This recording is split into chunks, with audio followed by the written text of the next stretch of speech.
Hello everyone, welcome to Neelanjal IAS. Guys, इस video में मैं आप लोगों को ब्रेनस्टॉर्म करना सिखाऊंगा। किसी भी टॉपिक को हम लोग ब्रेनस्टॉर्म कैसे करते हैं एक्चुअली। तो यहाँ पे हम लोगों ने टॉपिक लिया है इंडियन एग्रीकल्चर, जो कि पूछा जाता है कि भाई चैलेंजेस क्या हैं इंडियन एग्रीकल्चर के। ऑलराइट, अब देखो एक दो तरीके के से आदमी इसको अप्रोच कर सकता है। पहली चीज़ कि वो बिल्कुल कोई भी पॉइंट कहीं कहीं पे भी लिखे तो मैक्सिमम पॉइंट जनरेट नहीं कर पाएगा। अगर आप लोग को मैक्सिमम पॉइंट जनरेट करना है तो आप लोगों ने बिल्कुल इसकी जो लाइफ साइकिल है किसी भी क्रॉप की, उस मेथड को फॉलो करना पड़ेगा। लेट्स से जैसे ही आपने सीड को सो करा, ठीक है, सीड सोइंग से लेकर के जब वो फ्री मार्केट तक का फसल बन करके चले गया, फाइनल प्रोडक्ट बन करके, तब तक का आपने उसकी लाइफ साइकिल दिखानी है। तो भाई चैलेंजेस कौन कौन सी स्टेज में आ सकते हैं। लेट्स से सबसे पहले आपने ज़मीन देखी कहाँ पे आपने फार्मिंग करनी है।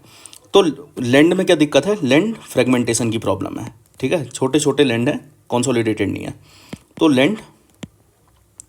लैंड फ्रेगमेंटेशन की आपने प्रॉब्लम बता दी कि भाई लैंड फ्रेगमेंटेशन एक प्रॉब्लम है। ऑलराइट, अब सोचो गाइस कि यहाँ पे अगर आपके पास डाटा है तो आप डाल सकते हो, नहीं है तो भी कोई प्रॉब्लम नहीं है, लेकिन कुछ कुछ में डाटा आप यूज़ कर सकते हो। जैसे यहाँ पे है कि भाई इंडिया में जो एवरेज लैंड होल्डिंग साइज़ है वो अप्रॉक्सीमेटली 1.08 हेक्टेयर है। ऑलराइट, आपने ये चीज़ बता दिया, ये सेंसस का डाटा है, एग्री सेंसस का डाटा है, ये आपने बता दिया। तो पहली दिक्कत आपने सोची लैंड फ्रेगमेंटेशन एक प्रॉब्लम है। उसके बाद जैसे ही आपने लैंड वगैरह तो आपको मिल गया, अब आपके पास दूसरी प्रॉब्लम कौन सी आएगी, अब आपने डालने हैं उसमें सीड। ठीक है, तो आपने खरीदने पड़ेंगे पहले मार्केट से सीड। तो सीड में क्या इश्यू है कि जो इसकी इनपुट कॉस्ट है, इनपुट कॉस्ट बहुत ज़्यादा है, इनपुट कॉस्ट हाई। ठीक है, इनपुट कॉस्ट बहुत ज़्यादा है। एग्जाम्पल आप क्या लिख सकते हो, जो भी आप इसमें सीड ले रहे हो या फिर पेस्टिसाइड वगैरह ले रहे हो तो इनकी कॉस्ट बहुत ज़्यादा है। ठीक है, अनअफोर्डेबल हो जाती हैं ये चीज़ें। अगला पॉइंट, अब आपने कैसे सोचना है, अब आपने फ्रेगमेंटेशन की बात भी कर ली, इनपुट कॉस्ट हाई की बात भी कर ली कि भाई जो सीड है उसकी कॉस्ट ज़्यादा है। अब आपने लेट से सीड उगा दिया, अब क्या प्रॉब्लम आएगी आपको। अब गाइज अगर सोचो कि इनपुट कॉस्ट अगर ज़्यादा है तो आपके पास SS2 क्रेडिट की दिक्कत भी तो है, क्योंकि आप प्रॉपर आपके पास क्रेडिट नहीं मिल पाता आपको। ठीक है, तो आपने लिखा SS2 credit, SS2 institutional credit, institutional credit का इश्यू है एक और। ठीक है, इसमें कुछ डाटा वाटा लिख सकते हो आप लोग कि मनी लेंडर्स पे अभी भी वो लोग आधारित हैं। ठीक है, चलो क्रेडिट भी मिल गया। क्रेडिट के बाद और किस चीज़ की दिक्कत आ सकती है। अब हम लोगों ने देखो लैंड मिल गया, सीड ले लिया हमने, और मतलब हमें पैसे भी मिल गए थे उसके लिए, मनी लेंडर्स ने हमें पैसे भी दे दिए या फिर जहाँ से भी अरेंज करे, ठीक हो गया। इसके बाद जो मेन इश्यू आ सकता है वो किस चीज़ का आएगा कि भाई जो आप इसमें इंसेक्टिसाइड पेस्टिसाइड डालोगे, उसके बाद तो लिखो यहाँ पे इंसेक्टिसाइड और पेस्टिसाइड क्या करते हैं, सॉइल को डिग्रेड करते हैं। ठीक है, हाई यूज़ ऑफ लिख देना, high use of insecticide and pesticide, insecticide and pesticide. ठीक है, तो ये हाई यूज़ इसका आप लोग कर रहे हो। ऑलराइट, तो इसमें क्या होता है कि भाई हमारा जो लैंड है वो सेचुरेशन हो जाती है, लैंड सॉइल सेचुरेशन या सेचुरेशन, ठीक हो गया। अब आप लोगों को ने इंसेक्टिसाइड वगैरह ये चीज़ें भी डाल ली। उसके बाद क्या दिक्कत आएगी आपको, पानी की दिक्कत आएगी। तो इरिगेशन फैसिलिटीज़ की, lack of irrigation facilities, irrigation facilities, sprinklers वगैरह जो जो चीज़ें होती हैं वो सब चीज़ें लिख सकते हो उसमें। एग्जाम्पल मैं नहीं लिखूंगा, खाली ब्रेनस्टॉर्म बता रहा हूँ।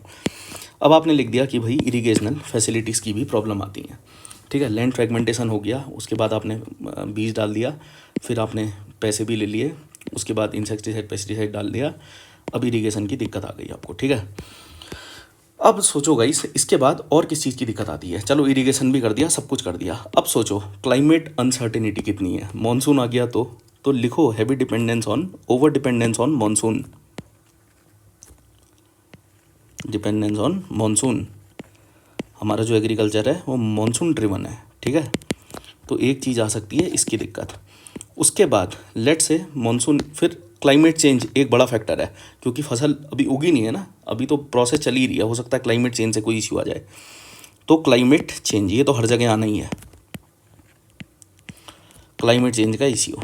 ठीक है, अभी मैं खाली आपको ब्रेनस्टॉर्म करके दिखा रहा हूँ, मैं इसके नीचे वैल्यू एडिशन कुछ कर नहीं रहा हूँ, अभी मैं आपको खाली सोचने का तरीका बता रहा हूँ। तो क्लाइमेट चेंज का भी एक बहुत बड़ा इश्यू आ सकता है।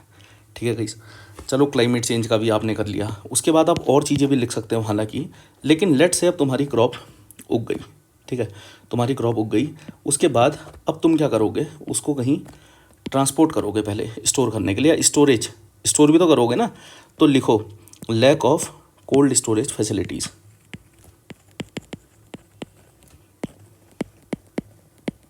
इन case of fruit and vegetables, जैसा आपको पता होगा सिर्फ 20% ही जो फ्रूट और वेजिटेबल्स हैं उनके लिए कोल्ड स्टोरेज फैसिलिटी अवेलेबल है। ठीक है, उसी तरीके से फ्रूट्स और वेजिटेबल्स को तो वहाँ रख दिया, अन्य चीज़ों को लैक ऑफ वेयर हाउसेज में रखोगे ना, लैक ऑफ वेयर हाउसेज।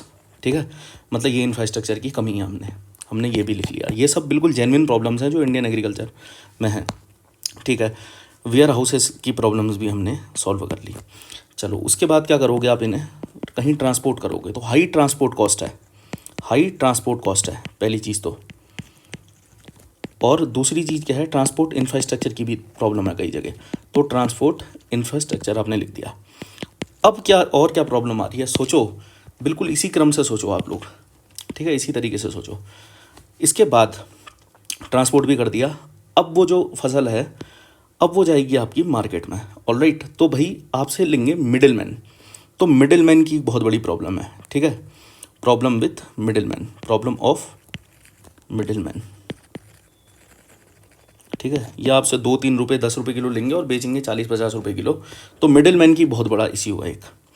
उसके बाद और क्या इश्यू आ सकता है, मिडिल मैन ने भी आपसे क्रॉप ले ली है। ठीक है, APMC वाला है, हर चीज़ इसमें आप लोग डाल सकते हो। ठीक है, अब सोचो गाइस, यहाँ पे आपने देखा, अब एक पॉइंट देखो कि यहाँ लैंड अगर आपका फ्रेगमेंटेड है तो सोचो उसमें आप लोग मशीन्स का यूज़ कैसे करोगे, तो लो मैकेनाइजेशन, मशीन्स का यूज़ कम करोगे आप। ठीक है, नहीं कर पाओगे कहने का मतलब है। तो इस तरीके से आपने सोचा। अब देखो मिडिल मैन भी तक भी पहुंच गए, चलो वहाँ जो बिका वो बिका, उसके बाद कई चीज़ें तो जो है ख़राब हो जाएंगी, है ना, फसल ख़राब हो जाएगी, तो लिखो post harvest losses, post harvest losses, इसकी प्रॉब्लम भी है, डेफिनेटली है। ठीक है, तो इस तरीके से गाइस आपने देखा, फिर आपने यहाँ पे जब लिखा मिडिल मैन का इश्यू है तो यहीं पे लिख दो कि भाई प्राइस की भी तो अनसर्टेनिटी है ना, क्या दाम मिल रहा है क्या नहीं मिल रहा है, तो लिखो प्राइस वॉलेटिलिटी। ठीक है, उसके बाद और भी कुछ चीज़ों की इश्यू आ रहा हो सकता है, तो आप लोग देख सकते हैं। अब सोचो मिडिल मैन का इश्यू है तो फार्मर को तो प्रॉफिट हो नहीं रहा है, वैसे भी यहाँ आप देखोगे कि क्लाइमेट चेंज का इश्यू हो ही रहा है, मानसून का इश्यू हो ही रहा है, तो ये सबसे नाखुश होकर के किसान क्या कर सकता है, सुसाइड, तो सुसाइड रेट की प्रॉब्लम भी है, इंक्रीजिंग सुसाइड रेट की प्रॉब्लम है। ठीक है, तो इस तरीके से आप लोग देखो कि भाई हमने किसी टॉपिक को नॉर्मली सोच करके लिख दिया। ठीक है, अब देखो तो इतने पॉइंट आप लोगों ने 15 पॉइंट सोच करके लिख दिए मात्र उसकी साइकिल को देख करके। अब इसमें गाइस आप लोग इसमें डाटा फैक्ट फिगर का यूज़ करना ही करना, डाटा फैक्ट फिगर का यूज़ करना। अभी मैं आप लोग को इतना ही बता रहा हूँ कि वही ब्रेनस्टॉर्मिंग कैसे हम लोग कर सकते हैं। ठीक है, अब लेट्स से मैंने इतने चैलेंजेस तो एड्रेस कर लिए, तो कुछ बहुत सॉल्यूशन भी हम लोग लिख सकते हैं इसके। ठीक है, तो यहाँ पे हमने लिखा सॉल्यूशंस, लेट्स से क्या क्या पॉसिबल संबंधित सॉल्यूशंस हो सकते हैं। ठीक है, अब सोचो जो जो दिक्कतें हैं उन्हीं को तो आपने सही करना है ना। उसके बाद अगर आप देखोगे तो भाई क्रॉप डाइवर्सिफिकेशन भी तो नहीं कर पा रहे हैं हम लोग, है ना, एक ही तरीके की क्रॉप लगा रहे हैं जो MSP ड्रिवन होती है अधिकतर। तो यहाँ पे क्या करो आप, एक पॉइंट और बना करके लिख दो। पहले तो यहाँ तक का पॉइंट तो एकदम चेन में सोचो जो उसकी साइकिल है, लाइफ साइकिल। उसके बाद फिर एक्स्ट्रा पॉइंट लिखना चाहते हो तो वो खुद से सोच करके लिखो। जैसे आपने कहा कि भाई यहाँ क्रॉप डाइवर्सिफिकेशन की प्रॉब्लम है। ठीक है, क्रॉप डाइवर्सिफिकेशन इसका इश्यू है। अब सॉल्यूशंस क्या हो सकते हैं, सॉल्यूशंस, पहला सॉल्यूशन तो यही होगा कि भाई हम लोग वाटर इंटेंसिव ना करें। ठीक है, मतलब इरिगेशन फैसिलिटीज़ स्ट्रेंथन करें, जैसे जो प्रधानमंत्री कृषि सिंचाई योजना है उस तरीके की योजनाओं की नीड है। ठीक है, उसी तरीके से सॉइल का क्या करो आप, सॉइल हेल्थ कार्ड वगैरह बनाओ। और उसके साथ क्या लिख सकते हो, अभी आपने देखा ना मशीन्स का यूज़ नहीं हो पा रहा है क्योंकि फ्रेगमेंटेड लैंड है, तो लैंड कंसोलिडेशन करो। ठीक है, लैंड कंसोलिडेशन करो, ठीक है। उसके बाद और क्या क्या सॉल्यूशंस हो सकते हैं आपने ही सोचना पड़ेगा, ठीक है। अब हमने उसी तरीके से यहाँ पे लिखा कि क्रॉप डाइवर्सिफिकेशन, मतलब ये नहीं हम लोग कर रहे हैं, तो लिखो कि क्रॉप डाइवर्सिफिकेशन करो, मोनोक्रॉपिंग नहीं करनी है, ठीक है। उसी तरीके से आपने कहा कि कोल्ड स्टोरेज वगैरह नहीं है तो बनाओ उसे, कोल्ड स्टोरेज लॉजिस्टिक्स वगैरह बनाओ, ठीक है, स्ट्रेंथन करो उसे, ठीक है। उसके बाद देखो गाइस, अब सोचो कि भाई आप लोगों ने क्या करना है। अब एक पॉइंट हमेशा देखो, क्योंकि डिजिटल इंडिया चल रहा है तो एक पॉइंट तो साइंस का आना ही चाहिए, डिजिटल टेक्नोलॉजीज़ का, तो डिजिटलाइजेशन कर दो, है ना। कई जगहों पे हो सकता है ये, जैसे लेट से हम लोग ड्रोन्स का मतलब यूज़ ऑफ टेक्नोलॉजी भी लिख दो, अगला पॉइंट यूज़ ऑफ टेक्नोलॉजी, ठीक है। जैसे ड्रोन्स वगैरह को यूज़ कर सकते हैं हम इसमें, एआई को यूज़ कर सकते हैं, ठीक है। उसी तरीके से डिजिटलाइजेशन पे अगर हम बात करें तो यहाँ पे ई नाम जैसे बना हुआ है, नेशनल एग्रीकल्चर मार्केट इलेक्ट्रॉनिक, ठीक है। तो डिजिटलाइजेशन करो रिकॉर्ड्स का। तो इस तरीके से आपने देखा कि आपने वहाँ पे एक आंसर जनरेट करके लिख दिया, यहाँ पे लिखो इंट्रो और यहाँ पे लिख दो कंक्लूज़न, भर गए आपके 2 पन्ने और आप लोगों ने क्वालिटी कंटेंट भी लिख दिया है। तो इम्पॉर्टेंट चीज़ क्या है, यहाँ पे थोड़ा डाटा फैक्ट फिगर वगैरह आप लोगों ने लिखना पड़ेगा, ठीक है। डाटा फैक्ट फिगर भी आप लोगों ने लिखना पड़ेगा, जैसे ई नाम आपने लिख दिया, उसी तरीके से पीएम किसान स्कीम आपने लिख दी, ठीक है। जैसे आपने ई नाम लिख दिया, पीएम किसान लिख दिया, इंस्टीट्यूशनल जो क्रेडिट वगैरह वगैरह के लिए है। उसके बाद आपने जो है और भी तमाम स्कीम्स का आप यूज़ कर सकते हो, जैसे प्रधानमंत्री फसल बीमा योजना है जो कि पोस्ट हार्वेस्ट लॉसेस को भी कवर करती है, ठीक है। उसी तरीके से कुछ बहुत आप वो कर सकते हो डाटा फैक्ट, जैसे 40% जो किसान हैं वो मनी लेंडर्स पे निर्भर करते हैं अपने क्रेडिट के लिए, ठीक है। तो इस तरीके से गाइज आप लोग मतलब इन चीज़ों को कवर अप कर सकते हो। उसी तरीके से मिडिल मैन की बात करनी है तो नीति आयोग की रिपोर्ट डाल दो वहाँ। नीति आयोग की एक रिपोर्ट थी जिसमें उसने बताया था कि भाई मनी लेंडर डोमिनेट करते हैं यहाँ पे, ऑलराइट। उसी तरह हर खेत को पानी, कहीं पे कुछ कीवर्ड, कहीं पे कुछ कीवर्ड, ये तमाम चीज़ें जब आप लिखोगे तभी कहीं आपका आंसर मल्टी डायमेंशनल बन पाएगा। क्रॉप को डाइवर्सिफाई करो, न्यूट्रिशनल क्रॉप लेकर के आओ, जैसे लिख सकते हो कि भाई जो मिलेट मिशन चल रहा है, इंटरनेशनल ईयर ऑफ मिलेट जो हमने सेलिब्रेट किया था, ठीक है, मिलेट हाई न्यूट्रिशनल क्रॉप्स। उसी तरीके से और भी बहुत सी चीज़ें हैं, प्रधानमंत्री गति शक्ति, ठीक है, गति शक्ति।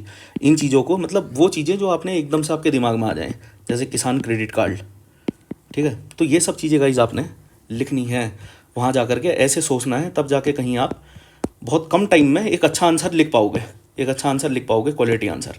उसी तरीके से अगर हम बात करें इसमें इंट्रो की, तो लिख देना भाई थोड़ा बहुत डाटा वाटा कि हमारा तो पूरा जो इकॉनमी है, मतलब जो लोग हैं वो एग्रीकल्चर पे डिपेंडेंट है, जो लगभग 42% लोग लिख देना एग्रीकल्चर पे डिपेंडेंट है, और 18% ऑफ हमारी जीडीपी का कंट्रीब्यूशन है एग्रीकल्चर का, ठीक है। इतनी सी चीज़ को इंट्रोडक्शन लिख देना। उसी तरीके से इसका जो है वो भी लिख देना यहाँ पे कंक्लूजन, फूड सिक्योरिटी के साथ मिल करके, मार्केट रिफॉर्म के साथ मिल करके, एसडीजी जीरो हंगर जो है 2, उससे लिंक करके एक अच्छा सा यहाँ पे आप कंक्लूजन भी बना सकते हो, ऑलराइट। अब उसी तरीके से गाइज आपने अधिकतर टॉपिक इसमें उसी टाइप के हैं जिसमें आप ब्रेन स्टॉर्म कर सकते हो, स्कोप है आपके पास। लेट से अगर हम लोग सिटीजन चार्टर की बात करें, इसमें से भी क्वेश्चन आता ही है। ये मैंने वो क्वेश्चंस पिक कर रहे हैं जिनमें से क्वेश्चंस आते ही आते हैं, ये वो टॉपिक्स हैं एक्चुअली, ठीक है। अब यहाँ पे उसी तरीके से आपने बना दिया भाई इंट्रो। अब आपको पता है एथिक्स गवर्नेंस, तो सेकंड ARC का यूज़ कर लो, बोल दो कि भाई सेकंड ARC ने बोला था कि सिटीजन चार्टर होना बहुत ज़रूरी है, ठीक है। ये ऐसा डॉक्यूमेंट होता है जिसमें गवर्नमेंट अपनी कमिटमेंट दिखाती है, ख़त्म। इतना ही तो लिखना है वहाँ पे, थोड़ा सा वैल्यू एडिशन भी हो गया और इंट्रो भी बन गया हमारा। अब वो पूछेगा क्या, फीचर्स पूछ सकता है, चैलेंजेस पूछ सकता है, कुछ भी वो पूछे सिटीजन चार्टर, ठीक है। तो भाई इसके क्या क्या फीचर्स हो सकते हैं, अगर हम इसके फीचर्स की बात करें। अब आप लोग फिर ब्रेनस्टॉर्म करो, सोचो सिटीजन चार्टर एक पन्ना होगा, ठीक है। तो उसमें क्या, जो भी गवर्नमेंट आपको सर्विस प्रोवाइड कर रही है, उसके मतलब जो गवर्नमेंट सर्विस प्रोवाइड कर रही है, तो भाई जो एग्जीक्यूटिव्स हैं वो करेंगे ना काम आपका। तो लेट से आप किसी ऑफिस में गए, वहाँ पे एक बाहर पन्ना जैसा चिपकाया होगा उन्होंने अपने ऑफिस में, तो उसमें लिखा होगा, वो सिटीजन चार्टर होगा, उसमें लिखा होगा कि हमारे ऑफिस में आपको ये जो है सर्विस मिलेंगी। और पूरी क्लियरिटी होगी। ये ग्रीवियंस रिड्रेसल का नंबर है अगर किसी को कोई दिक्कत है तो, और यहाँ पे जो है डेस्क नंबर इतने में ये आदमी इतना रजिस्ट्रेशन शुल्क है वगैरह वगैरह, जो कुछ भी इसमें लिखा होगा। तो वो इस तरीके का एक डॉक्यूमेंट है सिटीजन चार्टर, ठीक है। अब इतनी सी नॉलेज है लेट से आपको सिटीजन चार्टर की, तो आंसर कैसे लिखेंगे इसमें? आंसर लिखने के लिए सोचो ना भाई, एथिक्स का टॉपिक है तो एथिक्स के कीवर्ड्स डाल दो इसमें। अगर सिटीजन चार्टर होगा तो क्या होगा भाई, सबसे पहली चीज़ टाइम बाउंड सर्विस डिलीवरी हो पाएगी ना, टाइम बाउंड सर्विस डिलीवरी होगी, ठीक है, क्योंकि उसमें एग्जैक्टली लिखा होगा कि भाई इतने इतने समय में आपका ये काम हो जाएगा, ठीक है। जैसे वो पासपोर्ट केंद्र है सेवा, उसका एग्जांपल आप लिख सकते हो। उसी तरीके से और क्या करेगा ये, ट्रांसपेरेंसी इंश्योर करेगा। ट्रांसपेरेंसी कीवर्ड लिखो कि ट्रांसपेरेंसी इंश्योर करेगा ये गवर्नेंस में, ठीक है, कि भाई क्योंकि उसमें सब कुछ लिखा है, आपको पूरी जो आपको सर्विसेज दी जा रही हैं उसके बारे में क्लियर कट लिखा हुआ है, छुपाया आपसे कुछ भी नहीं जा रहा है, ठीक है। तो ये ट्रांसपेरेंसी इंश्योर करेगा। एग्जाम्पल लिख दो कोई भी, अभी उसकी भी बात कर लूँगा मैं धीरे धीरे। उसके बाद और क्या करेगा, सोचो कि भाई अब कोई आदमी आपसे अंदर करप्शन नहीं कर पाएगा, क्योंकि वहाँ एग्जैक्टली लिखा होगा सिटीजन चार्टर में। सोचो कि उसमें क्या क्या लिखा हो सकता है, उसमें ये भी तो लिखा होगा कि रजिस्ट्रेशन चार्ज इतना है, तो करप्शन जैसी माल प्रैक्टिसेस को भी ये कर्व कर पाएगा, ठीक है। इफेक्टिव टूल है, इसके अगेंस्ट भी है। और उसके बाद और क्या होगा, सोच करके देखो। इससे अब आपने ट्रांसपेरेंसी तो लिख दिया, अब सोचो ट्रांसपेरेंसी के साथ अगला शब्द अकाउंटेबिलिटी भी लिख दो,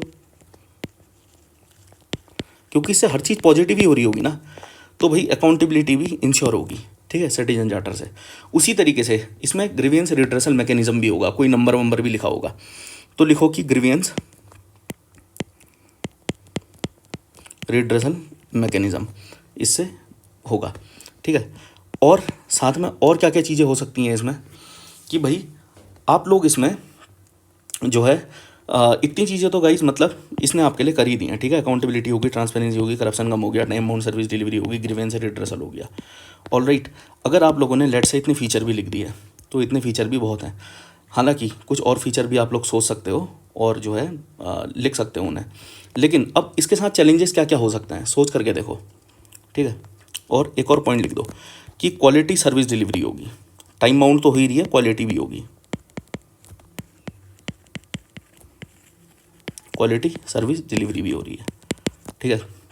ये सब चीज़ें भी आपने लिख दी यहाँ पे। तो ये सब ब्रॉड चीज़ें हैं जो मतलब आपको एकदम से याद आ जाएंगी एग्जाम हॉल के अंदर आंसर लिखने के लिए। बस आपके पास थोड़े एग्जाम्पल, डाटा, फैक्ट, फिगर वगैरह होने चाहिए। उसके बाद हमने लिखे कि भाई इसमें क्या क्या चैलेंजेस हो सकते हैं, ये भी सिर्फ सोचो इनके चैलेंजेस क्या हो सकते हैं। सोचो सबसे पहली चीज़, आप लोगों ने आज तक देखा कभी सिटीजन चार्टर किसी ऑफिस में? मतलब आधे से ज़्यादा लोगों ने नहीं देखा होगा। तो भाई अवेयरनेस ही नहीं है लोगों में, लैक ऑफ अवेयरनेस लिखो, अवेयरनेस की कमी है लोगों में, ठीक है। उसके बाद क्या है, सोचो अगर हर ऑफिस में नहीं है, वो बहुत कम जगह देखने को मिलेगा, हमारे एरिया में तो बिल्कुल ही नहीं है किसी भी ऑफिस में। तो जो है अब आप सोच करके देखो कि भाई वो लीगली बाइंडिंग नहीं है, इसीलिए तो नहीं हो रहा होगा, ठीक है। तो नॉन, ये लीगली बाइंडिंग नहीं है, आपने लिख दिया इसको, तो उसको अब ये सॉल्यूशन भी बन रहे हैं, चैलेंज ही आपके आगे जा करके सॉल्यूशन बन जाएंगे, ठीक है। अब लेट से कोई ओल्ड लेडी है और यहीं कुमाऊँ या गढ़वाल किसी भी रीजन की है और उनकी लोकल लैंग्वेज में वो लिखा ही नहीं गया है, तो वो कैसे उसे पढ़ेंगी, है ना। लेट से उन्हें कुमाऊनी गढ़वाली पढ़ने में आती है, रीजनल लैंग्वेजेस, तो इसमें लोकल लैंग्वेजेस का यूज़ नहीं होता है, लोकल लैंग्वेज का यूज़ नहीं होता। ये कॉमन अंडरस्टैंडिंग ऑब्जर्वेशन है आपकी एक्चुअली, ठीक है। उसको सोच करके सिर्फ ना वो किसी ने देखा है सिटीजन चार्टर, तो भाई आप खाली सोच रहे हो उसके बारे में कि कैसा वो हो रहा होगा। अवेयरनेस की कमी होगी, लीगली बाइंडिंग नहीं होगा, लोकल लैंग्वेज का एक जो है वो होगा। उसके बाद अब सोचो जो ये सिटीजन चार्टर होता है ये बनाता कौन होगा? सिटीजन्स के लिए चार्टर बन रहा है इंडिया में, लगभग टॉप डाउन अप्रोच ही चलती है इन सब चीज़ों में। मतलब जो एग्जीक्यूटिव हेड होगा डिस्ट्रिक्ट का, वो कहीं ना कहीं, या डिपार्टमेंट का जो हेड होगा वो बना रहा होगा, तो इसमें सिटीजन्स का पार्टिसिपेशन तो हो ही नहीं पाया इसके ड्राफ्टिंग में, ठीक है। तो लैक ऑफ सिटीजन पार्टनरशिप, ठीक है, पब्लिक पार्टनरशिप नहीं हो पाई इसमें, इसको फ्रेम करते हैं हमें। तो सिटीजन का पार्टिसिपेशन क्या हो गया, कम हो गया। कम हो रहा है। आप लोग इस तरीके की चीज़ें लिखोगे। उसके बाद सोचो गाइस, इसमें जो अभी हमने देखा ग्रीवियंस रिड्रेसल के लिए कुछ बहुत कॉन्टैक्ट नंबर दिए होंगे ना, मगर आप उन कॉन्टैक्ट नंबर को मिलाओगे, आधे से ज़्यादा कॉन्टैक्ट नंबर इंटरनेट में जो वेबसाइट्स में पड़े हुए हैं गवर्नमेंट ऑफिसर्स के या फिर उनके डिपार्टमेंट्स के, वो लगते ही नहीं है, तो वो आउटडेटेड है।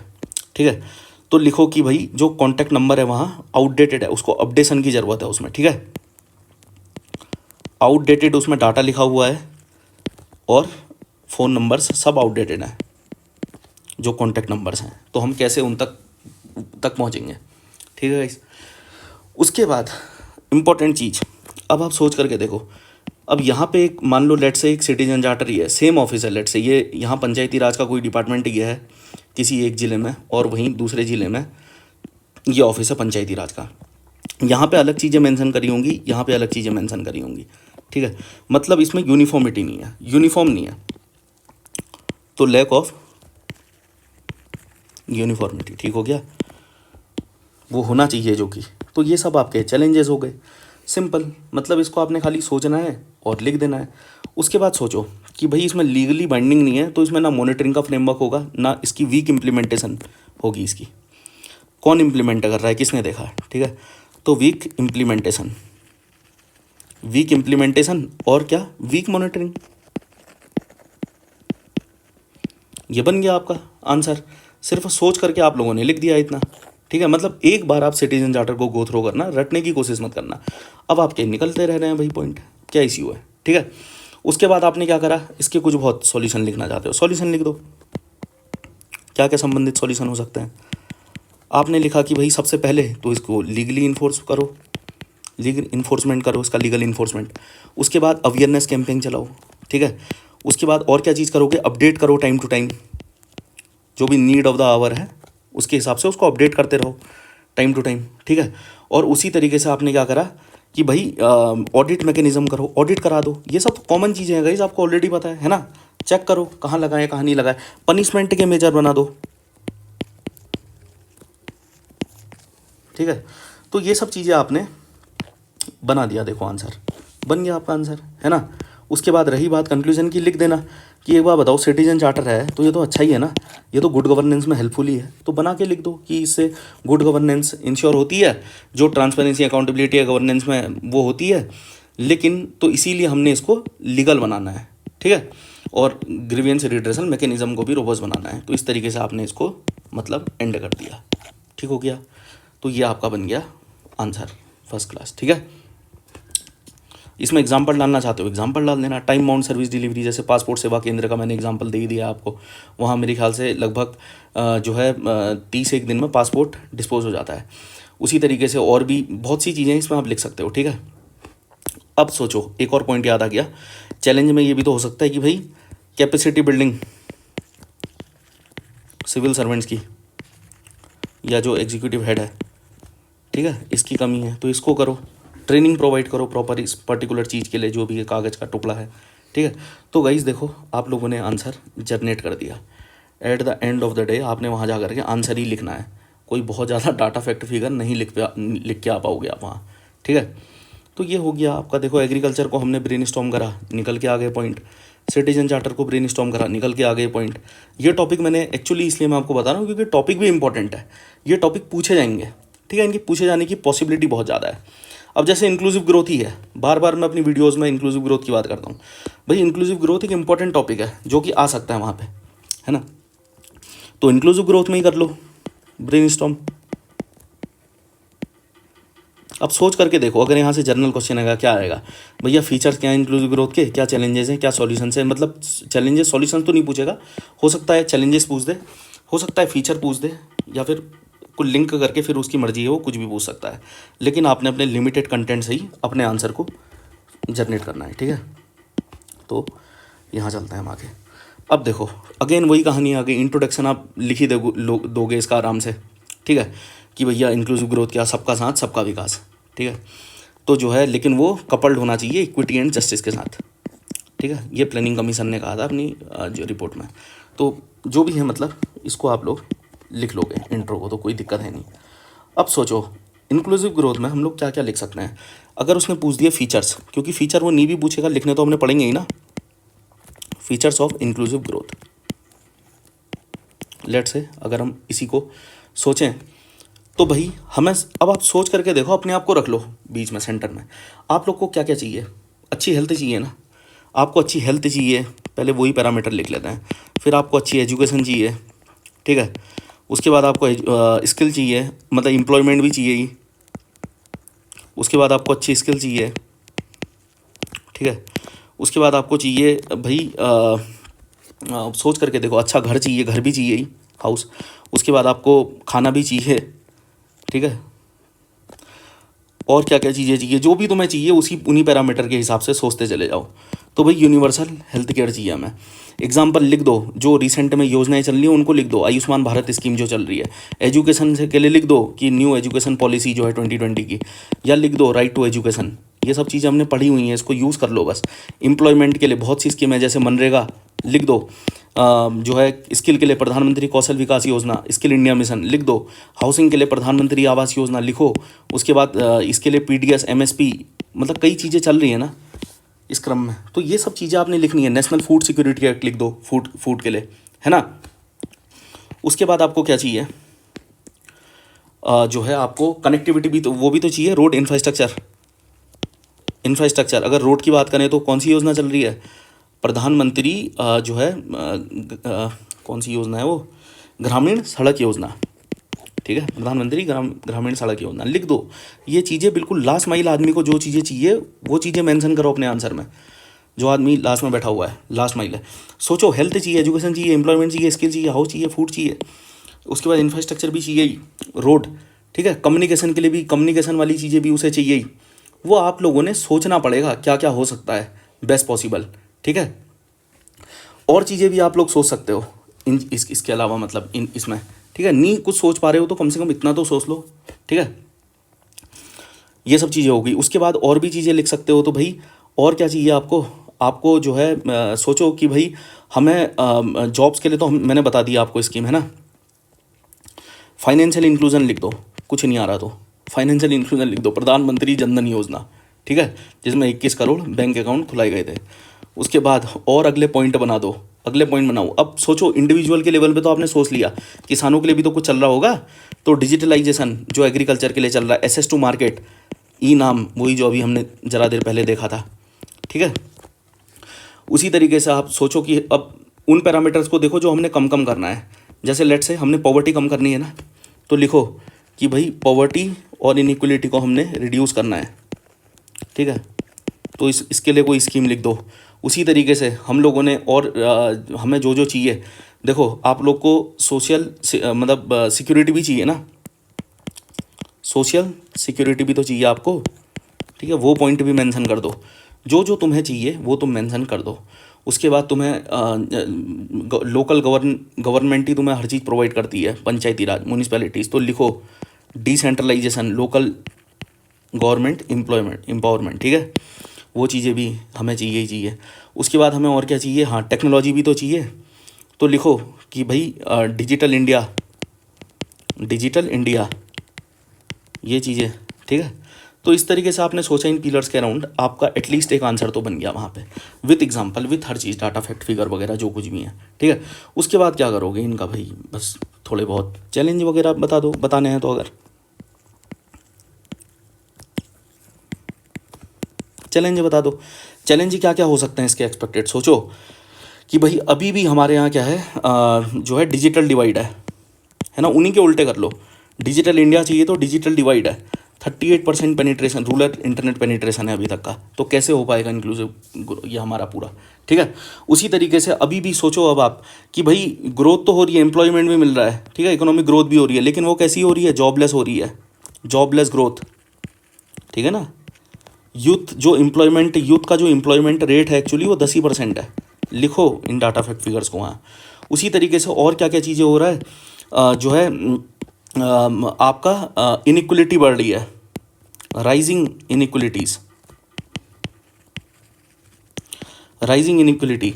वो जो ऑक्सफैम की रिपोर्ट है उसको कोट कर दो यहाँ कि जो टॉप 10% है वो कितनी परसेंट वेल्थ वो कर रहे हैं, ठीक है, पोजेस कर रहे हैं। उन चीज़ों को लिखो यहाँ पे, और पॉइंट लिख दो अगर कोई आपके दिमाग में आ रहा है तो, ठीक है। अभी भी रीजनल इम्बैलेंसेस हो रहे हैं, रीजनल इम्बैलेंसेस अभी भी हैं मौके में, ठीक है। तो इस तरीके से आप लोगों ने क्या करा। और फिर इंक्लूसिव ग्रोथ में सोचो, सबका साथ सबका विकास तो होना चाहिए, लेकिन ध्यान रखना है अपने अपने इन्वायरमेंट का भी, है ना। इन्वायरमेंट को नुकसान पहुंचा करके थोड़ी ना करोगे। तो इन्वायरमेंटल डिग्रेडेशन अभी भी हो रहा है, इन्वायरमेंटल, तो ग्रोथ तो हो रही है, मगर भाई ये चीज़ें भी तो हो रही हैं, इन चीज़ों को लिखना पड़ेगा आपने, ठीक है, एग्जाम्पल के साथ। उसके बाद फिर कुछ सॉल्यूशंस वगैरह लिख दो, सॉल्यूशंस लिख दो अगर आ रहे हैं तो। सोचो, सब कुछ सोचने का ही गेम है, अगर आपने सोच लिया तो आप डेफिनेटली लिख भी दोगे। ऑलराइट, अब देखो आपने क्या कहा कि भाई सॉल्यूशंस में हम लोगों ने फिर वही डिजिटल इंक्लूजन करो, ठीक है। उसके बाद अभी भी देखो लोगों के यहाँ मोबाइल फ़ोन नहीं है, बैंक अकाउंट नहीं है, तो उन चीज़ों में भी अभी भी फोकस करो। और भाई अब डिजिटल इंडिया को हम लोगों ने बनाना है, इंडिया को डिजिटल बनाना है, ठीक है। सस्टेनेबल ग्रोथ करो, इन्वायरमेंटल डिग्रेडेशन हो रहा है तो अगर, तो ग्रीन एंड सस्टेनेबल ग्रोथ करो, ठीक है। इको फ्रेंडली टेक्निक्स का यूज़ करो, उसी तरीके इंडस्ट्रीज़ का यूज़ करो। उसी तरीके से और चीज़ें क्या क्या करनी चाहिए आपने, स्किल डेवलप करनी चाहिए लोगों में, ठीक है। स्किल, ऐसी स्किल दो जिससे जॉब मिल जाए, ऐसी स्किल का कोई फ़ायदा नहीं जिससे जॉब वॉब ना मिले, ठीक है ना। तो ये सब चीज़ें गाइस, इन्हीं को घुमा घुमा करके जो इसके चैलेंजेस हैं इन्हीं को लिख दो सॉल्यूशन में, ठीक है। इनइक्वलिटी को कम करो, लॉ एंड ऑर्डर को वो करो, रोबस्ट बनाओ, ठीक है। और जो भी इसके फीचर्स हैं इनसे आप लोग पॉइंट और भी निकाल सकते हो।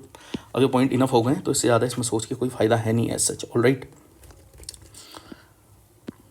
अब देखो एक और लिखना चाहते हो तो वुमेन एम्पावरमेंट सिलेबस में है, तो वुमेन एम्पावरमेंट करो भाई, उनको जो है मेन स्ट्रीम में लेकर के आओ वुमेन्स को, है ना, उनको सपोर्ट करो, ठीक है। तो जैसे जेंडर बजटिंग है उसी तरीके के अन्य प्रोविजंस की भी इमीडिएट नीड है, ऐसी चीज़ें लिखो वहाँ। उसके बाद कंक्लूड कर दो इसे कि भैया इंक्लूसिव ग्रोथ जो है growth with equity and justice है, ठीक है। तो ये हमारे SDG 8 के साथ भी अलाइन होता है, ठीक है। और इससे हमारा जो सबका साथ सबका विकास सबका विश्वास है वो पॉसिबल हो जाएगा। हमारा जो विज़न है उस चीज़ को भी डाल देना उसमें। तो लिख लिया आपने आंसर, आप लोगों ने पॉइंट जनरेट करना है वहाँ पे जा करके, तो ऐसे जनरेट कर लो, ठीक है। तो मैंने आज 3 टॉपिक के साथ मैं आपके साथ ब्रेनस्टॉर्मिंग करी हुई है, जिसमें कि एक सिटीजन चार्टर है, एक इंक्लूसिव ग्रोथ है और एक इंडियन एग्रीकल्चर है। अब गाइस चाहे कितना ही फैक्चुअल क्वेश्चन वहाँ पे आ जाए, अगर आप ब्रेनस्टॉर्म कर सकते हो तो आप किसी भी क्वेश्चन का आंसर कर सकते हो, ठीक है। वहाँ पे जा करके एक्सीलेंट आंसर नहीं लिखने होते हैं, वहाँ पे जाओ एवरेज आंसर लिख करके आओ, ठीक है। उसमें थोड़ा बहुत डाटा फैक्ट फिगर वगैरह लिखने पड़ते हैं। और आंसर राइटिंग फ्रेमवर्क, जो मेरा आंसर राइटिंग फ्रेमवर्क जो मैं बता रहा हूँ लोगों को, उसको फॉलो अप करो, ऐसी चीज़ें लिख करके आओ, सब आंसर वहाँ करके आओ, तुम सेलेक्ट हो जाओगे। सिलेक्शन की पॉसिबिलिटीज़ बढ़ेंगी, मतलब क्योंकि सिलेक्शन तो यार तुम्हारे कंपटीटर पे भी डिपेंड करता है ना, अगला आदमी क्या लिख रहा है, तुम क्या लिख रहे हो, मतलब उसका क्या प्रेजेंटेशन का तरीका, आपका क्या है, तो पूरा गेम यहीं पे घूमता है गाइस। ऑलराइट, और गाइस अगर आप लोगों को किसी और टॉपिक में भी ब्रेनस्टॉर्मिंग चाहिए तो आप मुझे कमेंट में लिख सकते हैं। साथ ही गाइस अभी मेरा लास्ट जो चल रहा है कोर्स, क्रैश कोर्स चल रहा है उत्तराखंड अपर PCS के लिए, जिस कोर्स की डिटेल मैंने प्रीवियस वीडियो में बताई हुई है।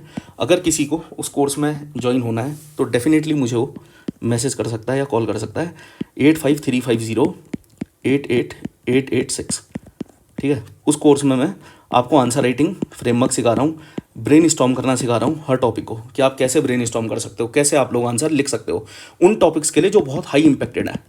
उन्हीं टॉपिक को प्रैक्टिस करो जो हाई इम्पैक्टेड है, ठीक है। जैसे वुमेन एम्पावरमेंट है, ग्लोबलाइजेशन है, क्लाइमेट चेंज है, टूरिज्म है, इन तमाम जो ये चीज़ें हैं इनको आप लोगों ने प्रैक्टिस करके ही जाना है, क्योंकि at the end of the day वहाँ से क्वेश्चन आने ही आना है, ठीक है। गवर्नमेंट स्कीम्स हैं, प्रॉब्लम्स क्या क्या हैं गवर्नमेंट स्कीम में, आप उसे आराम से ब्रेनस्टॉर्म कर सकते हो, ठीक है। तो आंसर राइटिंग फ्रेमवर्क और ये तमाम चीज़ें उसमें ऐड है। साथ में उसमें मैं आपका सिलेबस भी पूरा कवर करा रहा हूँ, हिंदी से लेकर के GS 6 तक के जितने भी पेपर हैं इस एग्ज़ाम में, ठीक है, उनको बहुत ही इफेक्टिवली कम टाइम में हम कैसे कंप्लीट करें उससे रिलेटेड भी आपको मैं चीज़ें प्रोवाइड कर रहा हूँ। So guys thank you lot, और इसी तरीके से अपनी पढ़ाई करते रहो, ब्रेन स्टॉर्म करो, बहुत ज़्यादा इंपॉर्टेंट है इस एग्ज़ाम को क्लियर करने के लिए, क्योंकि वहाँ पे मेन एग्ज़ाम में आपको इतना टाइम नहीं मिलेगा सोचने का। एग्ज़ाम में क्या होगा, जब आप बैठे होगे, लेट से आपने लिखना शुरू करा तो बस आप लिखते ही रह जाओगे। अब न जाने क्या आप लिख रहे हो आपको खुद ही पता नहीं रहेगा, ठीक है। अगर आप पहले से ब्रेनस्टॉर्म करके ले जाओगे तो एक्चुअली आपको ये तो पता है कि आप पेपर में लिख के क्या आ रहे हो, ठीक है। अगर आप वहाँ जा कर के सीधे लिख रहे हो तो कुछ याद नहीं आता है पेपर में। आप ये मत सोचना वहाँ लैंड कंसोलिडेशन शब्द याद आ जाएगा, या सॉइल हेल्थ कार्ड याद आ जाएगा, या क्रॉप डाइवर्सिफिकेशन याद आएगा। वहाँ पे तो जो मौके में लिख पाओगे वही लिखो, ठीक है। लेट से आपको इस क्वेश्चन में ज़्यादा आ रहा है, टाइम अगर चले गया लिखने का तो छोड़ो, आगे बढ़ो, ऐसे करना पड़ता है। तो इसलिए आपने क्या करना पड़ेगा, अगर ब्रेन स्टॉर्म करके ले जाओगे चीज़ों को तो एटलीस्ट वहाँ पे आपको डिफ़िकल्टी नहीं आएगी। ठीक है, बाकी इन टॉपिक्स को आप भी ब्रेन स्टॉर्म करके देखना और देखना कितने क्या चीज़ें आप जनरेट कर पा रहे हो। So thank you lot guys.